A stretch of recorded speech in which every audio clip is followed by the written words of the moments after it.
Hello friends, कैसे हैं आप सब? बढ़िया। चले फ्रेंड्स, आज हम एक बहुत ही ज़बरदस्त कंसेप्ट को सीखेंगे। हम ये जानेंगे कि पाई का मान 3.14 के लगभग ही क्यों होता है। दोस्तों, आप दुनिया का कोई भी वृत्त ले लीजिए, चाहे वो कितना भी बड़ा हो या कितना भी छोटा हो।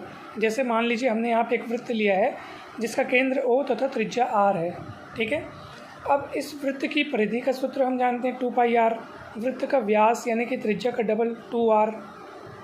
वैसे आप संसार का कोई भी वृत्त ले लीजिए, जब आप उस वृत्त की परिधि को उस वृत्त के व्यास से भाग देंगे ना दोस्तों, तो ये अनुपात सभी वृत्तों के लिए एक जैसा होता है और ये अनुपात होता है लगभग 3.14। और इसी फिक्स अनुपात को ही पाई का लगभग मान कहा जाता है। वैसे आप सभी जानते हैं कि पाई एक अपरिमेय संख्या है, यानी इर्रेशनल नंबर है।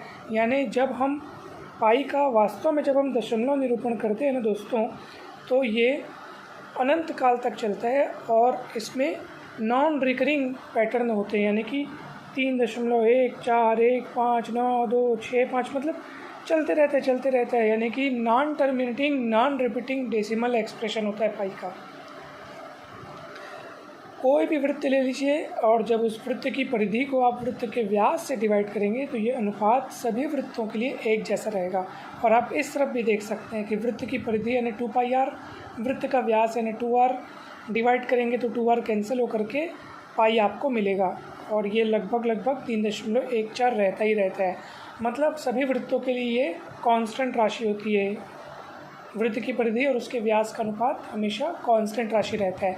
तो इस तरीके से आपको पता चला कि ये अनुपात जो है वो सभी वृत्तों के लिए एक समान होता है और इसी अनुपात को पाई कहा जाता है और इसका मान लगभग 3.14 होता है।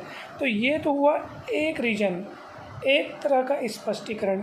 एक अन्य स्पष्टीकरण है जिसे हम देखते हैं, उसको हम रेडियन की परिभाषा की मदद से देखेंगे। दोस्तों, आप सभी जानते हैं कि एक रेडियन किसको बोलते हैं। एक रेडियन हम देखिए ध्यान से, जैसे कि ये वृत्त है, अब इसकी त्रिज्या r है। अगर मान लीजिए कोई कण यहाँ से चलना प्रारंभ करे, ठीक है, कोई कण यहाँ से चलना प्रारंभ करे और कितनी दूर चले, उतनी दूर चले जितनी कि इस वृत्त की त्रिज्या है, यानी कि उतना ही यहाँ पे चाप यानी कि आर्क निर्मित करे। ये कुछ इस तरह से आप देख सकते हैं, ये ऐसा, मतलब इस चाप की लंबाई भी r है। तो यदि त्रिज्या भी r है और r दूरी ही अगर कोई कण चल रहा है, यानी सेम अगर डिस्टेंस है, ऐसी स्थिति में यहाँ पर जो कोण अंतरित होता है उसको हम लोग बोलते हैं एक रेडियन। ठीक है दोस्तों, अब ध्यान से देखिएगा,